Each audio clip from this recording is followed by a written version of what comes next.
제가 인적공제를 배웠는데 다 까먹었을 거기 때문에 한번 다시 빠르게 정리하고 문제를 풀어볼게요. 일단 인적공제는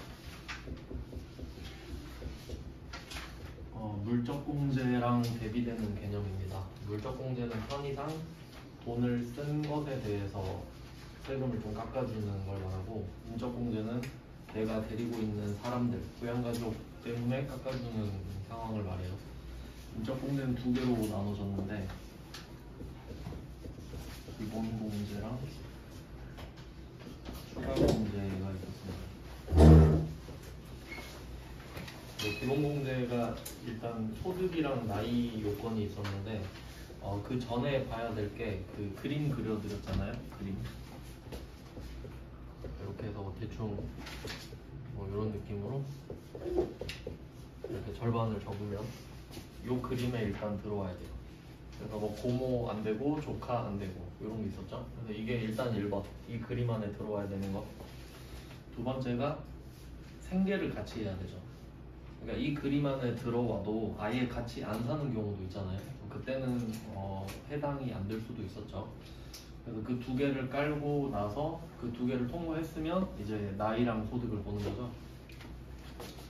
그래서 기본공제는 나이 요건, 소득 요건이 있었어요.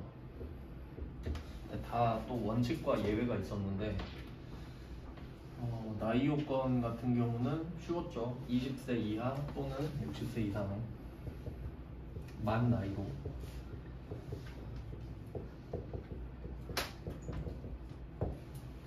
이런 기준이 있었습니다. 뭐 나름대로 사회 통념상 그 사회적 약자의 나이라고 보시면 될 것 같고, 근데 또 예외 있었죠. 이게 원칙인데 예외 같은 경우는 본인하고 배우자가 있었죠. 본인 뭐 나는 나니까 상관없고 배우자도 나이는 안 받죠. 네, 그 정도만 기억하실 텐데요. 그러니까 본인이랑 배우자는 여기서 해당 사항이 없습니다.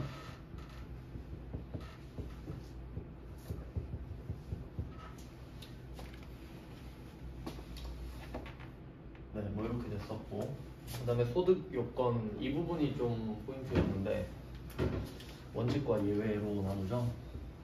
첫 번째 원칙이 소득 금액 100만 원 이하였습니다.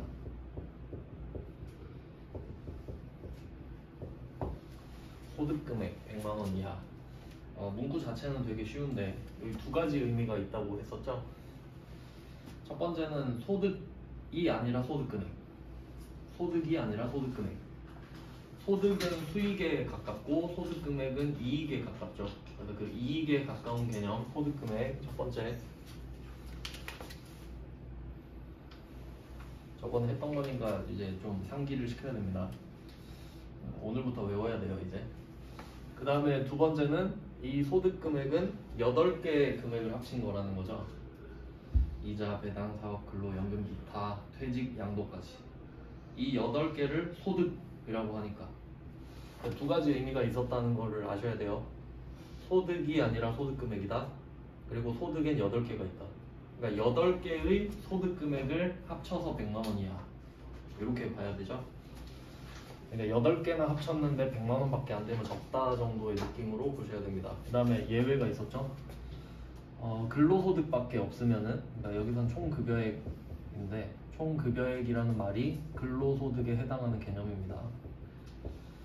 총급여액 밖에 없을 때, 총급여액 밖에 없을 때는 뭐 계산해보면 500만 원까지 됐죠. 500만 원 이하. 500만 원 이하.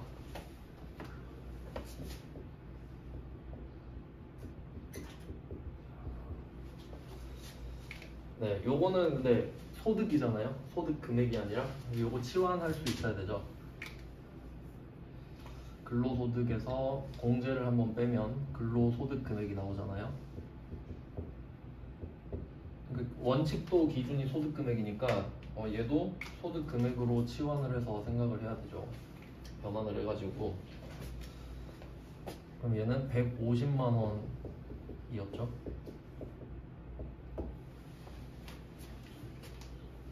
네, 그래서 첫 번째 구간이 있었는데 그게 총 급여액 500만 원 이하였단 말이죠. 첫 번째 구간. 두 번째부터는 안 외워보세요. 첫 번째 구간은 500만 원인데 500만 원이 150만 원이 된다 그랬거든요. 그러니까 그 사이에 있는 350만 원 있죠. 350만 원이 근로소득 공제라는 걸 아셔야 됩니다. 70% 공제를 해주죠. 70%를 없는 셈 쳐주니까 30%만 남아있다. 이걸 이해를 해야 되죠. 그러니까 우리 입장에서 좋은 거잖아요. 원래 500 벌었는데 나보고 150밖에 안 벌었대. 그냥 그렇대요. 좀 불쌍하니까 그렇게 해주는 거죠. 그래서 이렇게 변환을 해서 보면은 원래는 소득금액 100만 원 이하까지만 봐주잖아요. 그러니까 이거 취지 이해해야 된다 했죠. 원래는 빵원이어야 되는 거죠. 그러니까 이 사람 소득이 없어야 내 소득에 빌붙어 살 거 아니에요. 근데 뭐 100만 원도 많은 건 아니니까 확장을 해준 거죠. 원래는 없어야 되는데 100만 원까지는 안 번 걸로 쳐주겠다. 근데 근로소득 밖에 없잖아요. 8개 중에. 그럼 되게 좀 안쓰럽게 봐서 150까지 늘려준다. 이런 느낌으로 해석을 해야 된다 했죠. 조금 더 열어줬다는 느낌으로 방향을 좀 아셔야 됩니다. 좋아진 거죠. 네, 한 개밖에 없으니까. 네, 근데 다른 소득 하나만 있을 때는 100만 원이에요. 근로소득 하나만 있어야 돼요. 근로소득 하나만. 네, 이렇게 봤어요. 나이, 소득. 저번 시간에 배운 거고요. 그리고 지금 적진 않았는데 생계를 같이 하는 기준도 있었죠. 생계를 같이 하는 거. 원래 개념은 내 돈으로 먹고 사는 사람, 이 생계를 같이 하는 사람인데, 그러니까 소득이 없어야 정상이죠. 근데 배우자랑 직계비속은 무조건 같이 사는 걸로 본다. 이제 본다가 되게 중요한 표현이라고 했어요. 간주하는 겁니다. 그냥 안 살아도 난 그냥 그렇게 볼 거야. 이렇게 되는 거고. 그 다음에 직계존속. 요것도 잘 나오는데, 직계존속은 그 좀 뭐랄까 사유가 있을 때 뭐죠? 문구가? 아 맞아. 주거 형편상. 주거 형편상 별거 중이면 에이 그것도 생계를 같이 하는 거지. 요거 봤죠? 근데 그게 사실 애매하잖아요. 근데 실제 사례를 주진 않고 그냥 문구에서 부모님은 주거 형편상 별거 중 이렇게 내거든요. 그럼 그냥 된다라고 보면 되죠. 안 되는 건 해외 거주뿐이었어요. 그 정도로 이해하시면 되겠고. 그러면 기본 공제는 다 맞고요. 추가 공제 있었죠? 추가 공제 4개 있었는데 첫 번째가 뭐 경로우대. 별로 안 중요합니다. 왜냐면 경로우대는 그 나이 주민등록번호 입력하잖아요. 그럼 기본 공제 대상자가 나이가 70세 이상이 되면은 저절로 체크를 해줘요. 우리가 하는 게 아니라 저절로 돼요. 기본 공제 여부만 파악하면 된다라는 거예요. 뭐 이거는 뭐 그냥 그렇고 중요한 건 장애인 공제 있었죠. 그 이유는 장애인 공제가 나이를 안 보니까 나이 요건을 충족하지 않아도 되기 때문에 요거는 배우자랑 똑같은 취급을 하면 된다 그랬죠. 이제 차이가 있다면 배우자는 기본 공제잖아요. 장애인은 추가 공제고. 그러니까 배우자는 쉽죠. 그냥 뭐 나이 안 본다 하면 되니까. 근데 장애인은 기본 공제를 충족한 상태에서 넘어왔을 때 받을 수 있냐 없냐를 따지는 거죠. 근데 기본 공제 대상자는 나이 소득을 다 따져야 되잖아요. 근데 장애인 공제로 넘어왔는데 장애인 공제는 나이 요건을 안 본다잖아요. 그래서 결과적으로는 장애인 공제는 그 기본 공제에서도 나이를 안 본다였죠. 그래서 결과적으로는 배우자랑 같아졌어요. 이렇게 그냥 외워버리면 편하다 했죠. 이해 한번 하시고. 장애인 공제는 이것만 보시면 돼요. 배우자랑 똑같다. 그럼 이때 장애인 공제에 나왔을 때 내가 장애인일 수도 있잖아요. 내가 장애인. 근데 나이 요건을 안 본다라는 말은 소득 요건은 본다는 소리죠. 근데 내가 장애인이다. 근데 본인은 기본 공제 대상에서 나이 소득 다 안 본다 그랬거든요. 그럼 그냥 나는 장애인이면 바로 장애인 공제까지 가는 겁니다. 뭐 그런 식으로 이해하시면 돼요.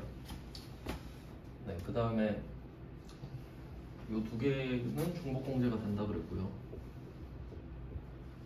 장애인이면서 70살이 넘을 수도 있으니까. 74 맞아요. 이게 미리 한번 말씀드리면은 이 추가 공제에서 경로 부대는 70세거든요. 70세 이상.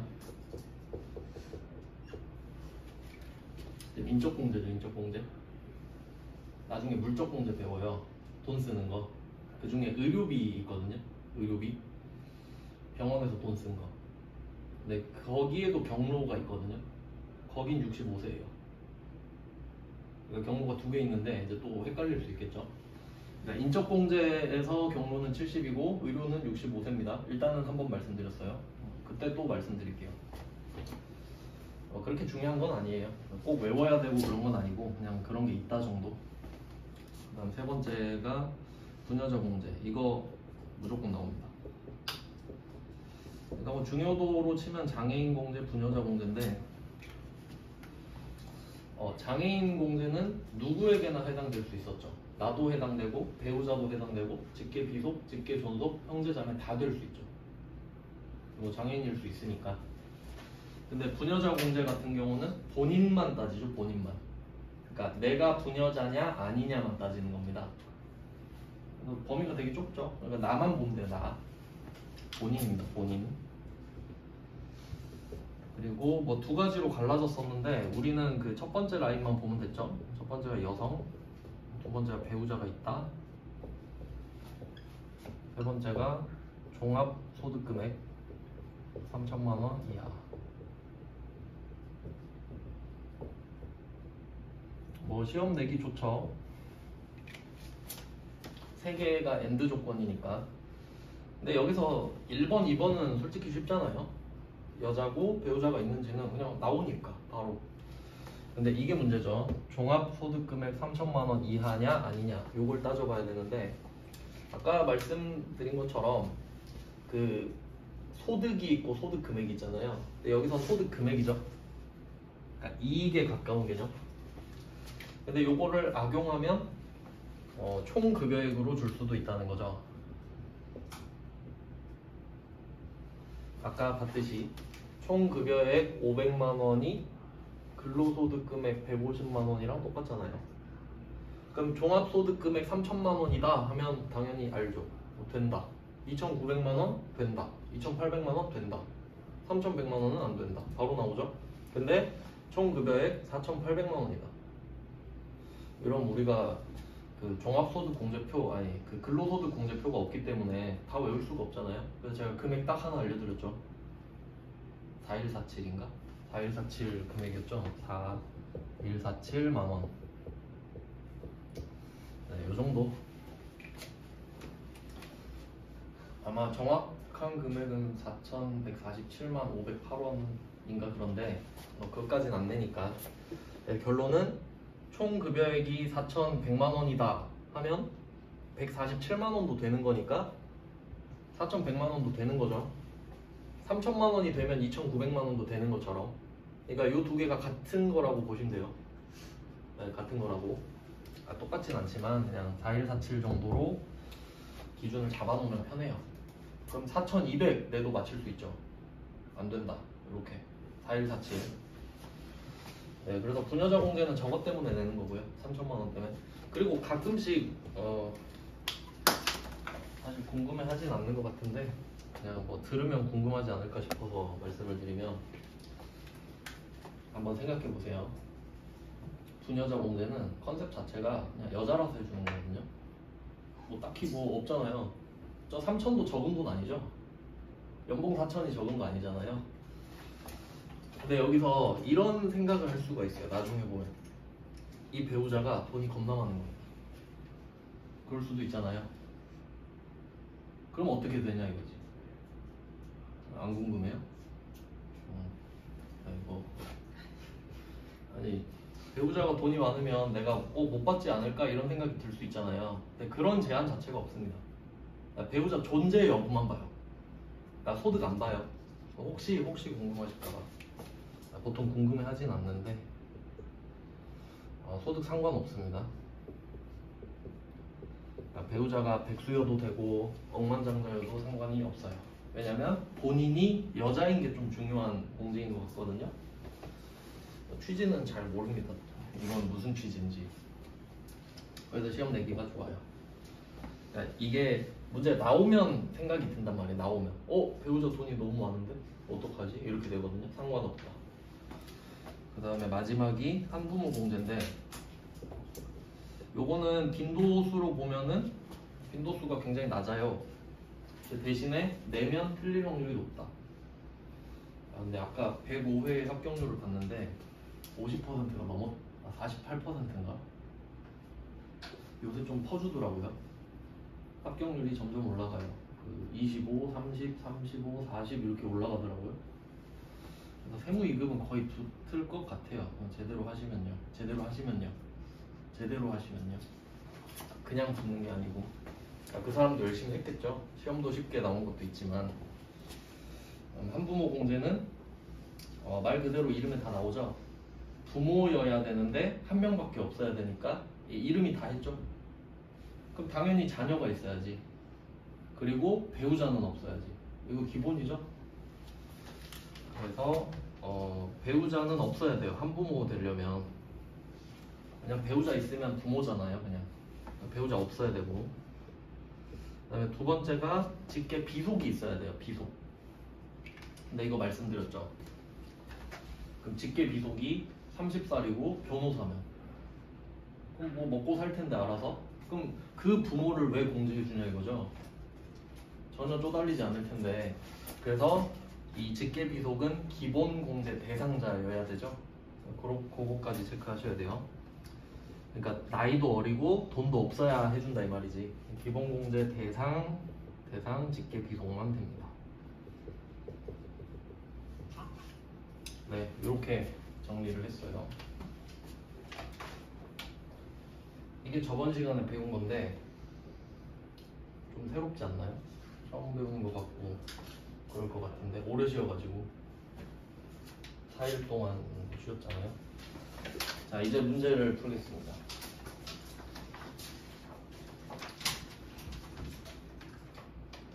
네, 저번에 한 문제는 풀었는데 또 다시 보면 새롭거든요. 한번 볼게요. 1번부터 쭉 풀겠습니다.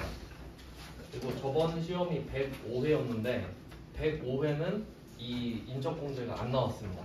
다행히도. 그래서 이게 최신이에요. 어쨌든.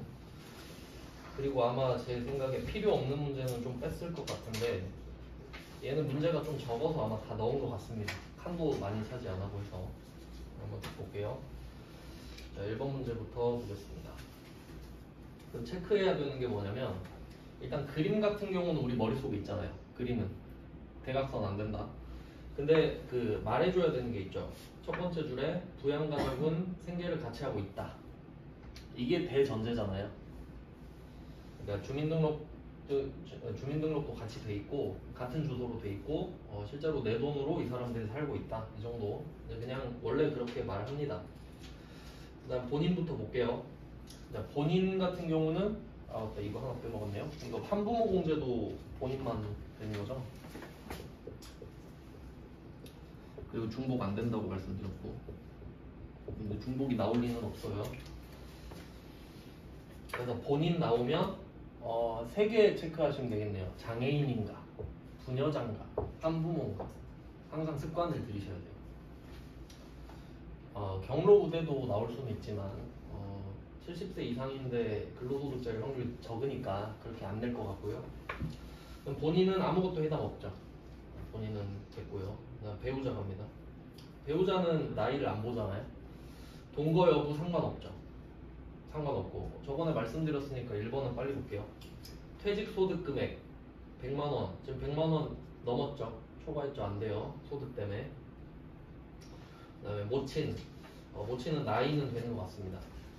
그냥 대충 된다 안 된다 보시면 돼요. 왜냐면 실제로 프로그램 입력할 때는 주민등록번호를 쓰면 나이가 떠요. 그냥. 지금 우리가 암산하고 있을 필요는 없죠. 뭐 대충 된다 안 된다 정도는 볼게요. 근데 어머니는 동거 여부가 중요하죠. 동거를 하는 게 제일 좋고 아니면 주거 형편상 별거도 봐주죠. 일용근로소득. 일용근로소득은 무조건 분리과세라고 말씀을 드렸고요. 무조건 분리과세는 종합소득에서 분리가 되는 거기 때문에 종합소득이 빵원. 그래서 소득 요건은 충족했다. 이렇게 해석을 하셔야 됩니다. 자, 뭐 이제 계속 나올 거니까 한번 적어 놓을게요. 분리과세 대상. 분리과세 대상. 분리과세 대상은 분리과세를 해야 되죠. 대상이니까요. 얘는 답이 없어요. 그냥 분리과세를 하면 됩니다. 근데 분리과세를 했다는 것 자체가 종합소득에서 분리를 해버리죠. 그리고 얘는 원천징수를 해버리잖아요. 원천징수를. 세금을 납부를 하는 거죠. 우리 입장에서는. 쟤가 징수를 하니까 우린 납부를 한 게 되죠. 그러면 이 말은 결국 종합소득이 없다는 소리가 되고요. 빵원. 그럼 이게 소득 요건을 충족했다. 요런 알고리즘이 되겠죠. 그래서 나중에는 이렇게 생각하면 되죠. 분리과세 대상은 소득 요건 충족이다. 이것만 보면 되죠. 결과적으로 계속 반복하면 그렇게 되겠죠. 그래서 일용근로소득은 무조건 분리과세입니다. 그러니까 또 분리과세를 선택할 수 있는 게 있거든요. 저는 분리과세 말고 종합과세 할게요. 이럴 수 있는 도 있어요. 근데 일용근로소득은 무조건이기 때문에 그냥 하면 되는 거지. 빵원인 거지. 네, 그 다음은 본인 동생 있죠. 자, 동생은 장애인이에요. 그러니까 좀 전체적인 흐름을 볼 수 있어야 되는데 장애인을 먼저 확인하면 나이 상관없죠. 원래는 상관 있잖아요. 근데 장애인이니까 나이가 상관이 없어졌고, 그 다음에 그 동거 여부는 원래 같이 살아야 되죠. 근데 여기 질병 요양인데 제가 저번에 말씀드렸어요. 뭐 질병 요양이나 취학, 사업 이런 것들 있잖아요. 어쩔 수 없는 것들. 그러니까 항목을 외워도 좋긴 한데 그냥 딱 봤을 때 이거 어쩔 수 없는 거잖아. 그럼 봐준다 그랬죠. 그럼 지금 장애인인데 요양 가면 너 같이 안 사니까 안 돼. 이렇게까지는 할 필요 없겠죠. 그래서 되는 걸로 보시면 돼요. 근데 문제는 소득 금액이 많죠. 그럼 올해는 안 되는 겁니다. 100만 원 넘었으니까. 그리고 중증 환자도 세법상 장애인을 본다 했어요. 소득세법상. 그 다음에 강지율, 자녀, 동거. 그 다음에 원고료. 이거를 저번에 넘어갔는데 이제 기타 소득 한번 알려드리겠습니다.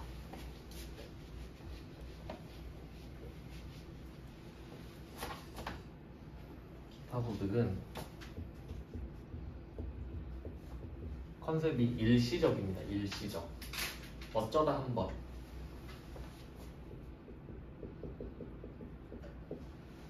어쩌다가 한 번 하는 거.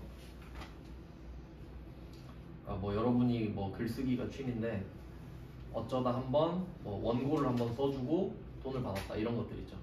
그러니까 데일리 루틴이 아니라 어쩌다 한번 이벤트처럼 발생하는 거.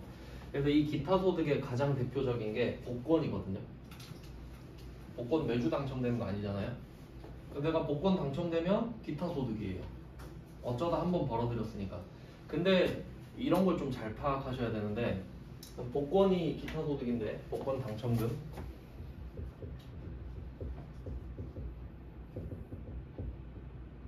근데 얘는 무조건 분리과세예요. 저번 시간에 말씀드렸죠.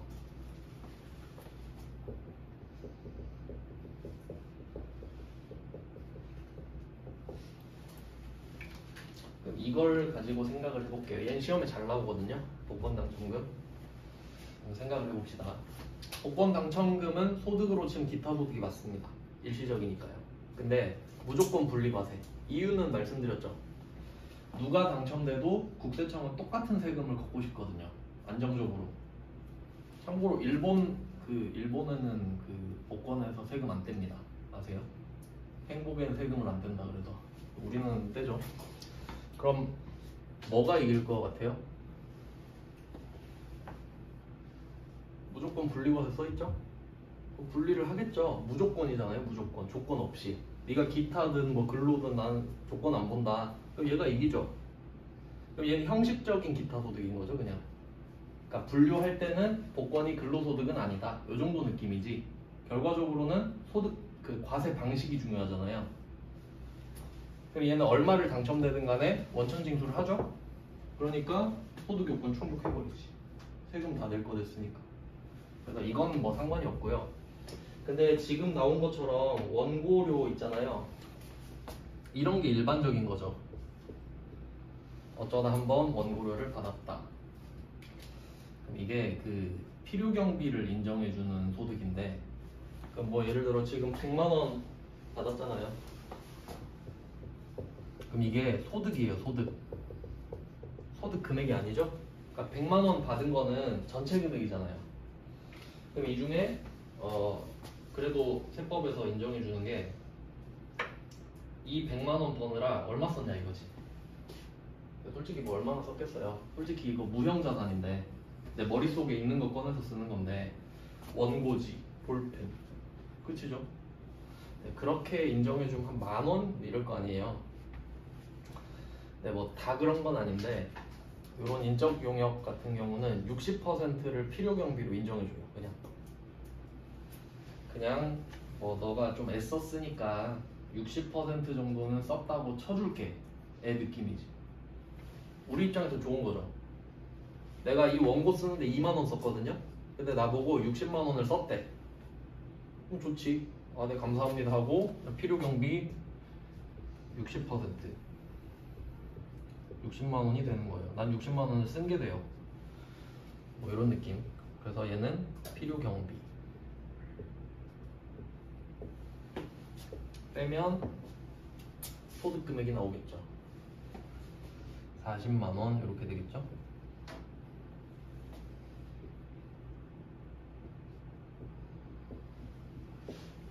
네, 요런 상황이에요. 그러면 얘도 결국에 종합소득 금액이 되는 거죠. 근로소득 금액이랑 기타 소득 금액을 합치면 종합소득 금액이 되니까. 그럼 얘도 모여가지고 세율을 때려 맞으면 되거든요. 근데 요런 게 아마 나올 거예요. 앞으로 보면은 그 기타 소득 금액인데 300만 원 이하. 300만 원 이하. 그러니까 큰 돈은 아니죠. 300만 원의 300만 원 이하의 기타 소득은 분리과세 선택할 수 있습니다. 선택할 수 있어요. 안 해도 돼요. 해도 돼요.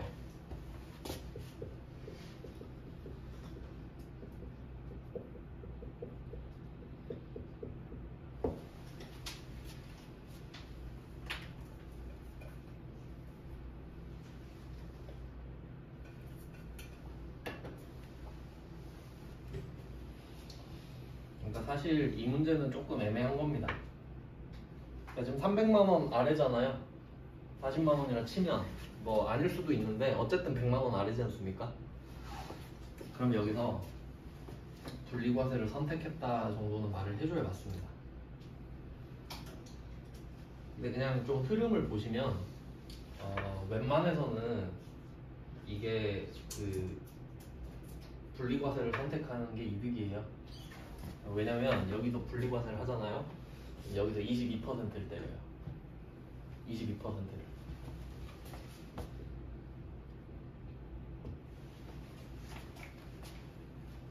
그럼 종합과세가 더 적을 수도 있겠는데? 보통은 15%니까. 보통 그 세율 기억나요? 세율 4,600에서 8,800 사이가 15%거든요. 거의 거기 걸린댔죠. 그럼 16.5인데.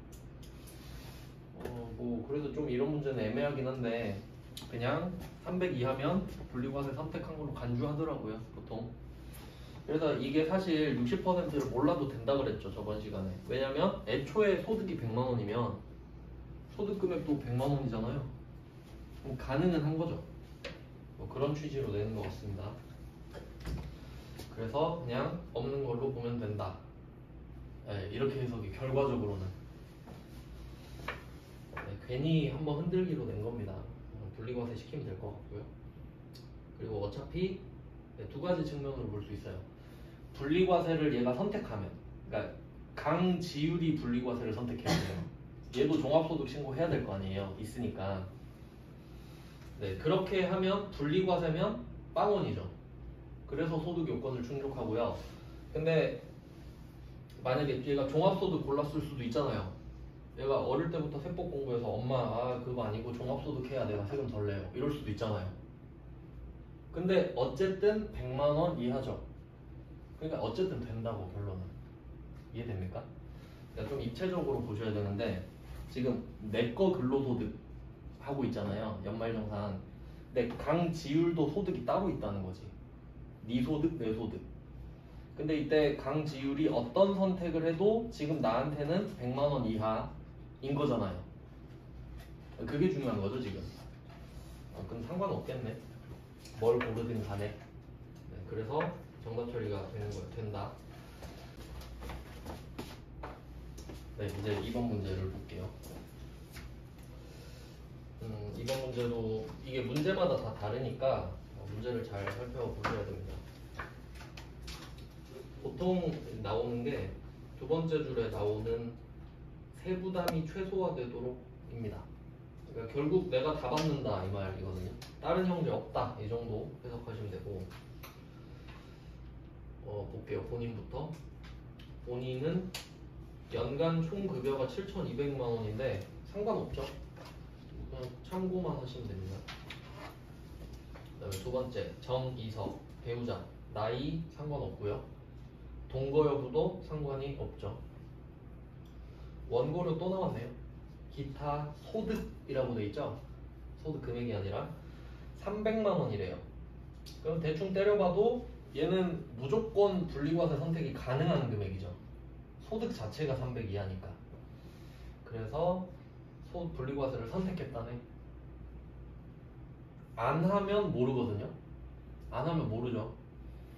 왜냐면 40%가 남으면 120이 되니까 안 될 수도 있으니까 분리과세 이렇게 말을 해줘야 되는데 위에는 상관이 없었죠. 1번 문제는. 그래서 배우자는 됩니다. 분리과세를 선택을 한 거예요. 그러니까 이게 좀 복합적으로 보셔야 되는 게 이 배우자가 만약에 그 세율이 16.5%라고 합시다. 지방세까지 합쳐서. 그리고 그 기타 소득이 22%라 했잖아요. 얘도 지방세 합쳐서 해요. 20에 2가 붙어서. 그러면 당연히 얘가 더 많잖아요. 그럼 배우자 측면으로 보면 불리하죠. 지금 이걸 골랐잖아요. 물론 더 많이 벌었을 수도 있는데 그럴 리가 없지. 이거밖에 없는데. 그러면 얘는 이거는 6.6이네. 이거밖에 없으면 엄청 손해보는 거죠. 근데 왜 이걸 골랐냐 하면 자기가 희생해서 배우자 소득공제 150으로 들어가려고. 그러니까 어차피 네 돈 내 돈 같다고 치면 그러니까 이걸 토탈로 해서 선택을 한 거지. 그러니까 나중에 좀 실제로는 그것까지 생각을 하셔야 된다는 거예요.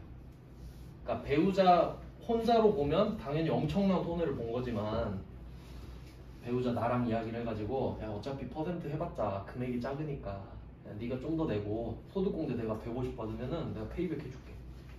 이렇게 할 수도 있는 거죠. 이게 절세 전략이라는 거예요. 보통 배우자끼리 이렇게 할 수 있어요. 그런 상황이라고 보시면 될 것 같아요. 손해를 봤지만 나한테 소득공제가 되기 위해서. 그 다음에 송미란 나이 봐야 되죠. 나이 될 것 같고요. 동거 중요하죠. 동거 해야죠. 그 다음에 양도소득 금액 200만 원. 안 되죠. 여기서 탈락이죠. 배우자는 없답니다. 그 다음에 딸 특이사항 없죠. 아들도 특이사항 없습니다. 나이, 소득 다 되고 동거 여부 상관없고. 그 다음에 형제 저번에 말씀드렸는데 형제는 보통 장애인으로 많이 냅니다. 네, 이번에도 그렇고요. 얘는 장애인 복지법이네요. 1번 장애인이고요. 중증 환자는 3번 장애인이고. 질병관계로 결거 중이다. 같네요. 레퍼토리 똑같죠. 네, 되겠죠. 소득 없으니까. 간단하네요. 이제 3번 가겠습니다. 3번은 본인. 위에서 1번 문제랑 2번 문제는 본인이 남성이었거든요. 그러니까 부녀자 공리 이런 거 없었는데 3번은 여성이잖아요. 주민등록번호 보면은. 그러니까 여기다 표시를 하셔야 돼요. 2번. 그러니까 이름 보고 판단하는 거 아니죠? 네, 성별 번호 봐야죠. 2번 아니면 4번이잖아요. 2번. 그리고 배우자 있어야 되죠. 배우자도 동그라미. 같은 색깔로 2번 배우자 그리고 본인의 총 급여액이 3천만 원이네요. 자, 원래는 종합소득금액 3천만 원 이하죠? 그럼 이거 안 봐도 뻔하잖아요. 총 급여액이 3천이면 당연히 근로소득 금액은 3천만 원 이하겠죠. 하지만 4147을 한번 떠올려 봅니다. 총 급여액이 4147 이하라서 된다. 이렇게 생각하면 되죠. 4147 이하 써먹어야 됩니다. 그러면 세 개를 동그라미 쳐서 연결하면 되겠죠. 2번 배우자 연간 총급여액 3천만 원 이렇게 세 개를 이으면 부녀자 공제가 완성되죠. 그래서 본인 같은 경우는 원래 기본 공제가 되잖아요. 그러니까 뭐 왼쪽에 따로 부녀자 이렇게 쓰든지 부 이렇게 쓰든지 본인이 좀 이해할 수 있도록 써놓으시면 좋죠. 부녀자 공제 드디어 나왔네요. 그러니까 뭐 남성일 땐 낼 수가 없으니까 여성일 때 한번 나왔고요. 그 다음에 두 번째 배우자 나이 상관없고 연간 총급여액 7천만 원. 그럼 이런 상태를 보통 그 맞벌이 부부라고 해요. 그러니까 배우자가 서로 100만 원 넘어갈 때 있죠. 소득 금액이. 그럼 이제 서로 공제가 안 되잖아요. 이게 소득세법상 맞벌이 부부입니다. 서로 부양 가족이 될 수 없을 때. 그래서 이럴 때 카드 가지고 좀 밀당 잘해야 된다 그랬죠. 너가 쓸래 내가 쓸래 이런 거. 그러면 이때 말씀드렸잖아요. 본인이 총급여액 3천 배우자가 7천이죠. 그러면 이때 본인이 금액이 적잖아요. 카드는 4분의 1을 깔고 가야 된다 했는데 4분의 1 금액이 적어지니까 내 명의 카드를 배우자한테 주는 게 좋다. 뭐 이렇게 말씀드렸죠. 그 다음에 아버지 동거 비동거네요. 그러니까 요거 해석을 잘 하셔야 되는데 부모님이 동거를 하지 않는 거는 보통 주거 형편상이죠. 해외만 안 살면 된다 그랬죠. 그러니까 부모님은 해외만 안 살면 돼요. 그러니까 부모님한테 비동거라고 써 있으면은 주거 형편상 별거랑 같은 뜻이에요. 같이 사는 게 정상은 아니잖아요. 네, 그렇게 생각하시면 됩니다. 그래서 뭐 어쩔 수 없다 이렇게 해석하시고요. 아빠는 복권 당첨됐네요. 소득 없는 거죠. 무조건 분리과세니까. 그다음에 어머니도 뭐 나이 되고 비동거 상관없고 비동거가 되는 거죠. 상관없다기보다는 양도소득 금액 800만 원 이것 때문에 안 되죠. 소득 금액 100만 원 넘었고요. 아들은 되고 오빠는 되겠네요. 다 비슷하죠. 다음으로 넘어가겠습니다. 이제 빨리빨리 보면서 특이한 것만 딱 짚어드릴게요. 감을 잡으셨을 테니까 4번 문제는 일단 본인 남성입니다. 뭐 딱히 볼 거 없고요. 배우자 사업소득 금액 3천만 원. 이게 택도 없죠. 100만 원 넘었고요. 그다음에 박연수는 그리고 지금 배우자가 사업소득인데 배우자는 연말정산 안 하거든요. 그러니까 웬만하면 그 사적으로 쓰는 카드는 내 명의로 쓰는 게 좋아요. 뭐 그렇겠죠.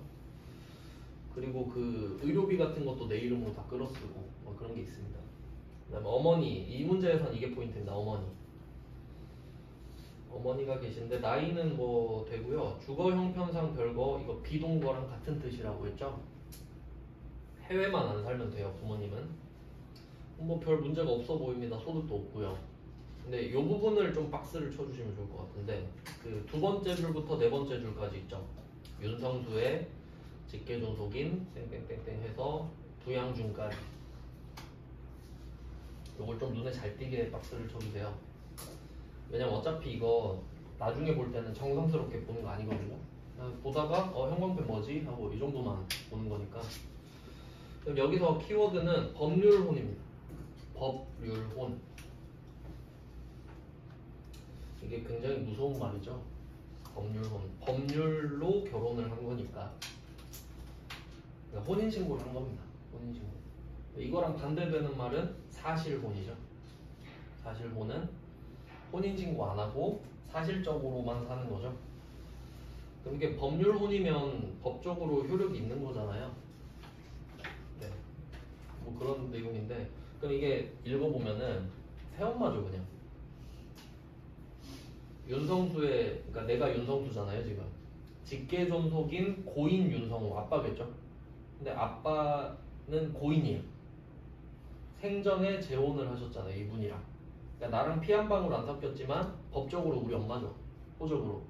그러니까 그냥 엄마랑 똑같죠. 뭐 새엄마든 헌엄마든 상관없어요. 그냥 법률적으로 엄마로 돼 있잖아요. 근데 사실혼이면 안 돼요. 사실혼이면 아예 없잖아요. 이름에. 서류상 가족증명서 때문에 안 나올 거 아닙니까? 그래서 법률혼이 키워두고 사실혼은 안 된다. 이렇게 표시하시면 됩니다. 그러니까 뭐 이런 거 하나씩 던지는 거죠. 그럼 그냥 사실 이 형광펜 박스는 없어도 되는 말이죠. 결과적으로. 사실혼이면 의미가 없겠지. 네, 그렇고요. 그 다음은 딸, 아들 뭐 상관없는데 그 여기서 미취학 아동이라는 말이 나오잖아요. 미취학 아동. 이 취학이라는 단어의 뜻을 아셔야 돼요. 취학. 배움을 취하다라는 뜻이죠. 그러니까 그게 뭘 의미하냐면 초등학교 입학을 뜻해요. 그러니까 초등학교 입학을 취학이라고 하거든요. 그럼 미취학 아동은 그 유딩이죠. 초등학교 가기 전에. 그리고 미취학 대신에 취학 전 아동이라는 말을 쓸 수도 있겠죠. 그런 말을 쓸 거거든요. 근데 지금은 상관없어요.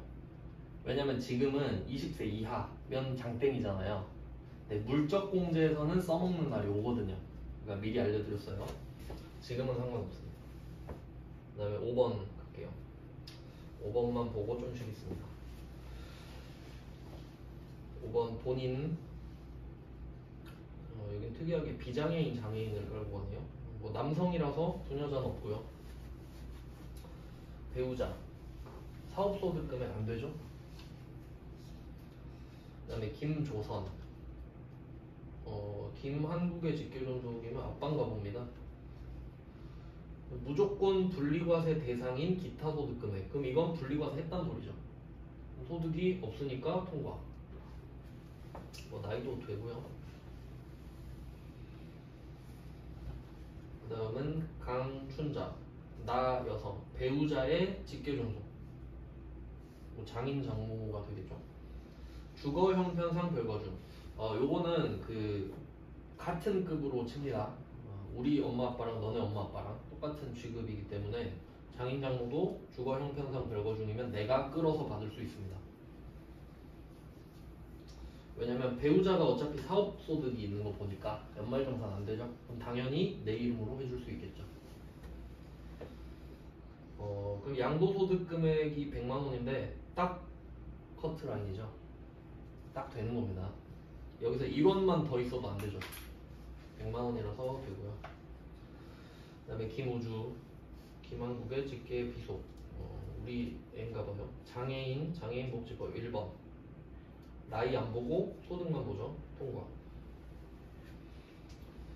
그 다음에 김관우 직계 비속 두 번째. 배죠. 나이 소득 다 되고. 그 다음에 김부산 남동생인데 동거 이거 봐야 되죠. 동생은 동거 봐야 됩니다. 그 다음에 장애인 중증 환자 소득 없고 딱 되죠. 뭐 요정도 수준이거든요. 이렇게 봐놓고 좀 쉬다가 계속 보겠습니다.